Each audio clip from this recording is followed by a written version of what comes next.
Hello there, it's Sev from Three Counties Motorhomes and welcome to this video guide on the auto sleepers control panel you see here in front of me. Very easy to use, but I'll just quickly run through the features. So first of all, on the left here we have a 3-position battery selector switch. We have a 2-position battery on-off switch. We have a 3-position sprung-loaded switch here, and then we have two-position simple on-off switches here. There is an LED down here, and then we have an analog display there. Now, the battery select is pretty straightforward. We can either select the vehicle or the habitation battery. Now, you'll have to speak to your handover professional to find out whether or not this also deflects your mains powered battery charge. Normally that is not the case, but it may be. You just have to check your particular installation. Now, for the vehicle side of things, I can select the vehicle here and nothing will happen but until I press the master button. When I've turned the master button on, I can use the battery selector here. If I hold that over to the battery position, I can check the battery voltage. That is what the vehicle position here is for, just to be able to check the voltage without having to use a completely standalone voltmeter.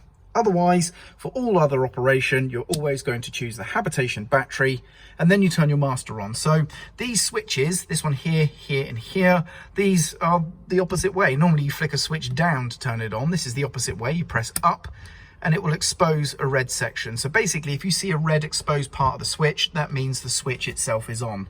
So I've selected the habitation battery and I've turned the battery on. And then I can check the voltage. So when checking the voltage, as you can see, this one's gone much higher because the mains powered battery charge only works on the habitation battery on this vehicle. The analog gauge has 2 scales. We have a multicolored scale and a white one.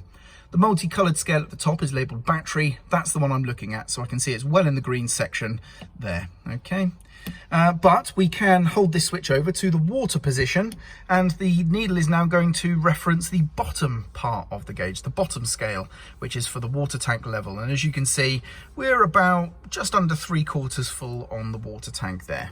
Okay, and then we have here 2 switch for turning on the water pump. And again, you can see the red section, that means the pump is on. When the pump itself is actually pumping, this will illuminate here. And then this switch here turns on the vehicle lighting circuit. And it's as simple as that. That's how to use the control panel. Now, for powering down, you can simply hit the master switch and deselect the battery, or you could go so far as to turning everything else off first before turning off the battery. And there we go, that's how to use the Auto Sleepers control panel. I'm Sev, hope this video has been useful, and thank you very much for watching.